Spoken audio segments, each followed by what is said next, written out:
16, which has to do with separation of powers. The founders determined and agreed with philosophers of the past that the government really should separate these powers. And I want to remind us that, first of all, that certain philosophers of the past, even as far back as in ancient times, would discuss questions like this: which kind of government was best? And it usually revolved around three main types of government. The first one was a monarchy. Somebody tell me what a monarchy is. Rule by one. Sometimes we call it a what? A king. Sometimes we call it a dictatorship. Sometimes we call it an empire. These are all monarchies. And ruled by a single powerful person. The next kind of government talked about was an aristocracy. Somebody tell me what that means. Yeah, ruled by the wealthy, usually wealthy families, an aristocracy. And the third form of government was democracy. And we've talked about that. What is a democracy? Where everybody has part of the rule, ruled by all the people. Those are the three main ones. There are other kinds and variations, but those are the three main ones. What kind of government is best? Like as though you had to take one of those. Well, then came Polybius. Polybius was what? He was a Greek. And he lived between the years 204 and 122 BC. And when Rome conquered Greece, they took Polybius back to Rome. And as you may know, the Romans allowed their conquered people to have a certain modicum of freedom, and so Polybius was allowed to do a lot of things. And he studied the Roman system, which was then the Roman Republic. Was in the process of deteriorating, but studied the Roman Republic and saw some advantages to that. And as a result, before his life was over, Polybius had written 40 books on history and government. Polybius. Anybody heard of Polybius before? So what we're going to do is talk about some of the main points that Polybius made in his thoughts on politics. First of all, Polybius says you don't necessarily have to just choose one of those ideas, one of those forms of government. There really are advantages in each one of those forms. There's an element in each of those forms of government that really is pretty good. For example, can anybody give me an advantage of a monarchy? What's the advantage of a monarchy? What was that? It won't be chaos. All right, won't be chaos. There's a certain amount of order, definitely, right? What's another advantage? Is there ever a time when it's good to have somebody make decisions real quick? In emergency, right? And that's the advantage of a monarchy.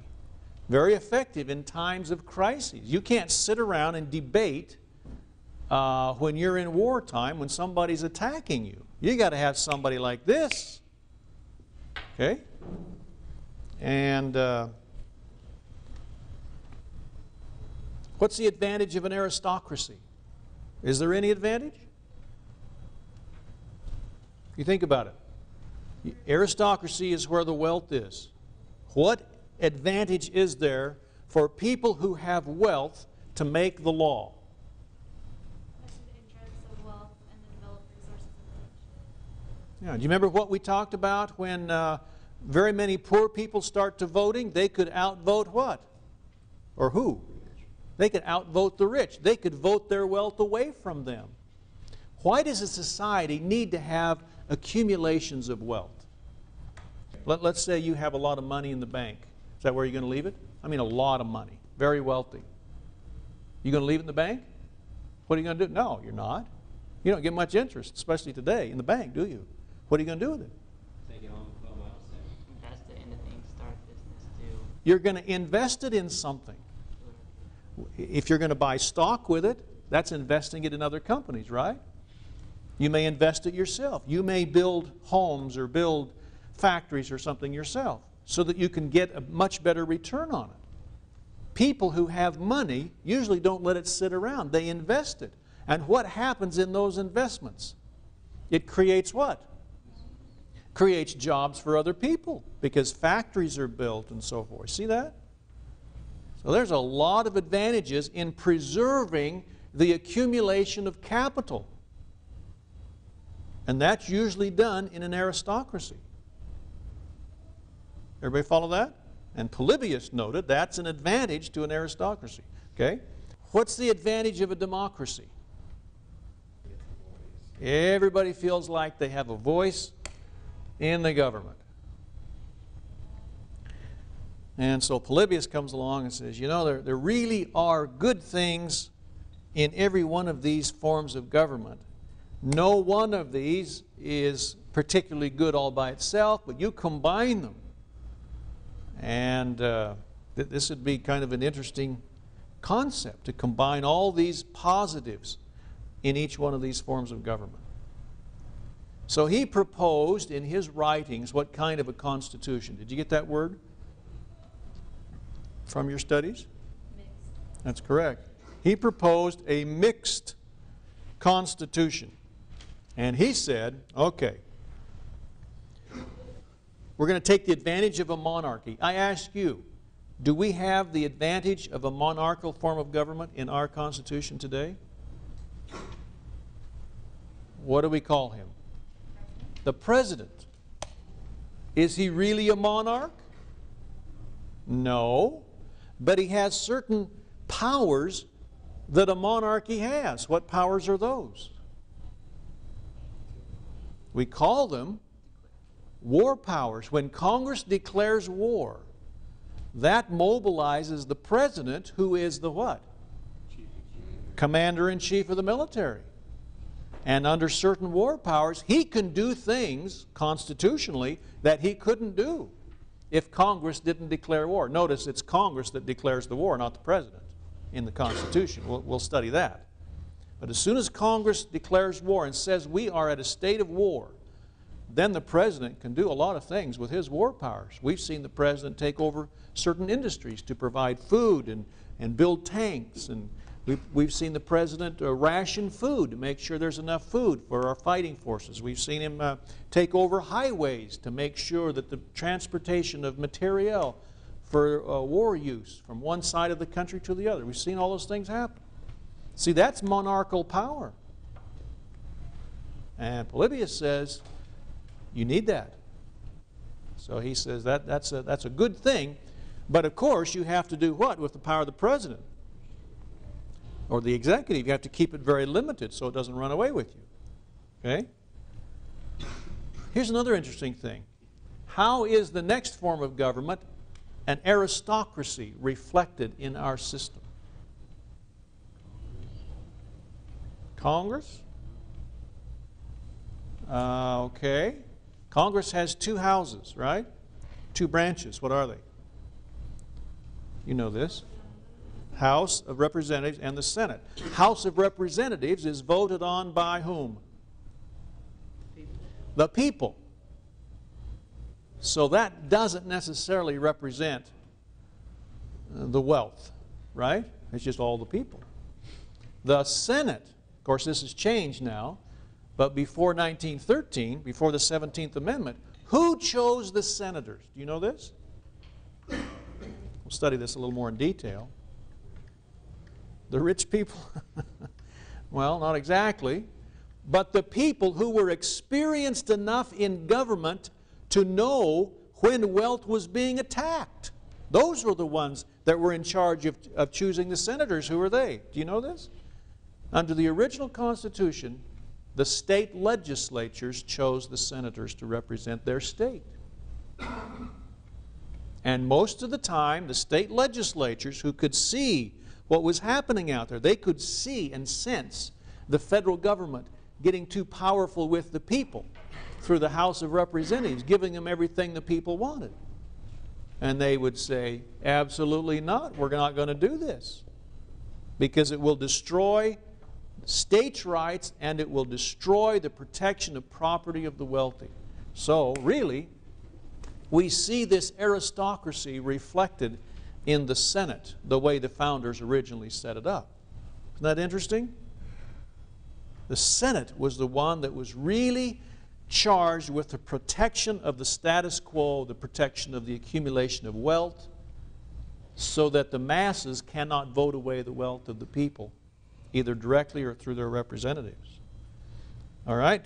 Where do we see a democracy reflected in our system? In what body? Representatives. Why? Because everybody votes for them, right? In some places, and Polybius called it the assembly. Some states still call it the assembly. We call it the House of Representatives here in our state. So what do you think? This is Polybius's mixed constitution. And apparently he was so excited about this and actually tried to get Rome, which was in the transition from a republic to an emperorship, to adopt this kind of a constitution. Well, didn't work. The Roman Republic fell into an emperorship, and there was really no chance to try it. And so Polybius's writings lay, for the most part, unread and hidden for 1,700 years. Until who came along? There's another name.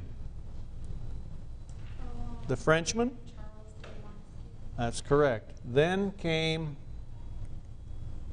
Charles de Montesquieu. Montesquieu was known as one of the best educated persons in France. He inherited a fortune from his uncle, so he didn't have to spend all of his time out working. And as a result, spent 20 years researching government. Guess who he read?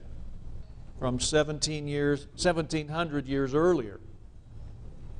Polybius, among many others. And he got kind of excited about this, wrote a book called The Spirit of the Laws, in which he made his case that really a mixed constitution could work.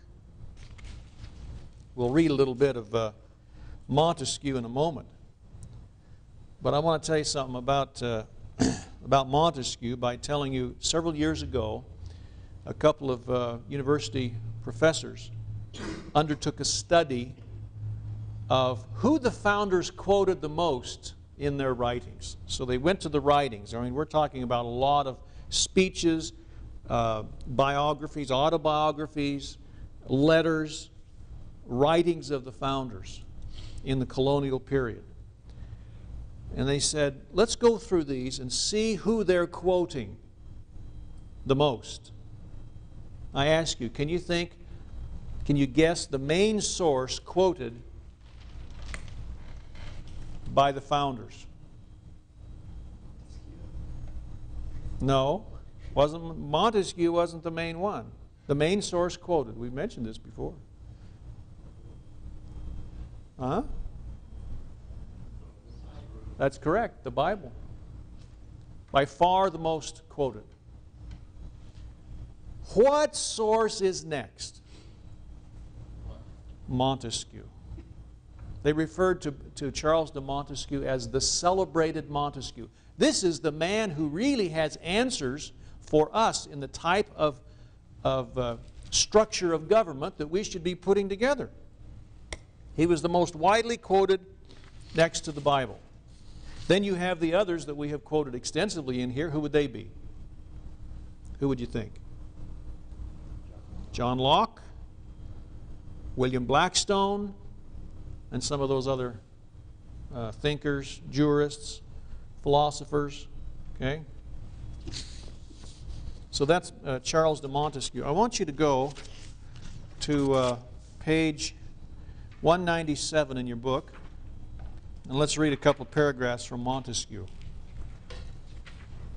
Founders gave him the credit, really, for this separation of powers doctrine. He had learned some from Polybius and put his own thinking to it, as we'll see here in a minute. Are you with me? 197, top of the page, or the first quote there. He says, "When the legislative and executive powers are united in the same person or in the same body of magistrates, there can be no liberty." Do you agree with that?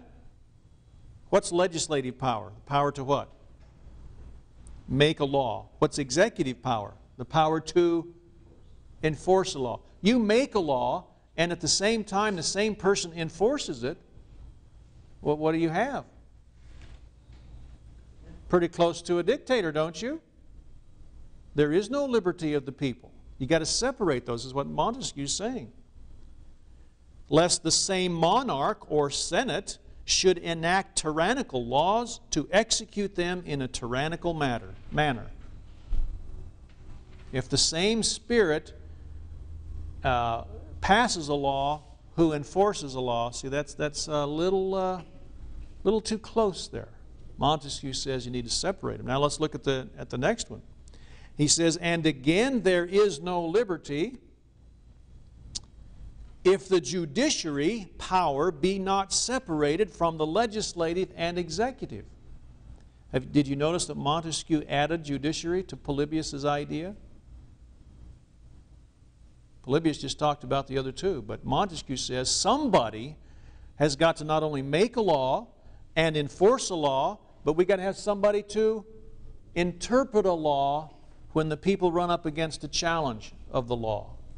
That's the judiciary. So he says there is no liberty if the judiciary power be not separated from the legislative and executive.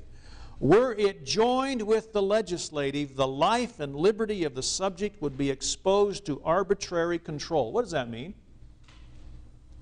If you combine the judiciary with the legislature, why would you be exposing people to arbitrary control?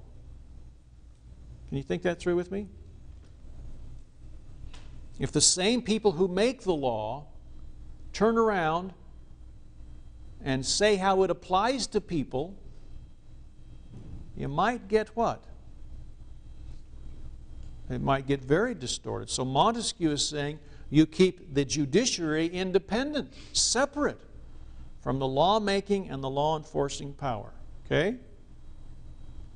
He says, "For the judge would then be the legislator. Where it joined to the executive power, the judge might behave with violence and oppression." You see his thinking here? So what Dr. Skousen has done, if you'll turn back to the facing page on that title page, it would be page 190. Dr. Skousen has portrayed this with a three-headed eagle. You've seen this before. The three heads represent what? The middle head represents what? The legislative branch, which is lawmaking, right? That's what legislative means in Latin, lawmaking. And it has two branches from the two eyes of that head there, meaning the House and the Senate. Okay? What's another branch of government? The executive. This is an interesting one. The executive is meant to do what? Enforce the law. You know, an interesting discussion they had in the Constitutional Convention was this. Now, this might sound very funny to you because you're so used to it. But here was the idea. Governor Randolph stood up in the convention and said, "I think we should have 3 presidents at the same time. One for the northern states, one for the middle states, one for the southern states. You got a presidency of 3. He says there's safety in numbers, you know. What do you think about that? Is there safety in numbers? Well, in certain respects. But James Wilson from Pennsylvania, who knew a whole lot about ancient history, stood up and says, safety in numbers, Governor Randolph. Don't you remember the 30 tyrants of Greece? Who can tell me about the 30 tyrants of Greece? Do you remember any of that in world history? Do you remember when Sparta took on Athens in that war? And when all was settled, Sparta had the upper hand. You remember that? And Sparta set up a government made up of what? 30 leaders. 30. Who became so tyrannical in their rule, they became known as the what? 30 tyrants of Greece. That was the leadership of the government. Let me ask you this question. What happens when an executive decision is made with 30 executives and something goes wrong? Who gets the blame? Well, don't blame me. Don't blame me. It's the other guy. See, you can't really fix responsibility, can you? It's always the other guy. And James Wilson pointed that out, and Governor Randolph later said, you know, that's right. If we can limit the power of the president, I think it would be good, I will agree, we should have one strong president. Isn't that interesting? So now we only have one. And single executive. And then the other branch, as we've said, which was added by Montesquieu in his writings, is the what? The judiciary. Once the law is made and being enforced, there needs to be then a neutral remedy for someone to go to who has been accused of violating the law. Well, let me ask you, young people, do you think this was a very easy concept to sell? This was brand new. No nation had ever done this before. I want to introduce you to a great pioneer. Actually, you already know about this person. We've quoted from him. We've talked about him. He was even elected our second president. Who is that? John Adams. John Adams is known as the pioneer in the thinking of separation of powers.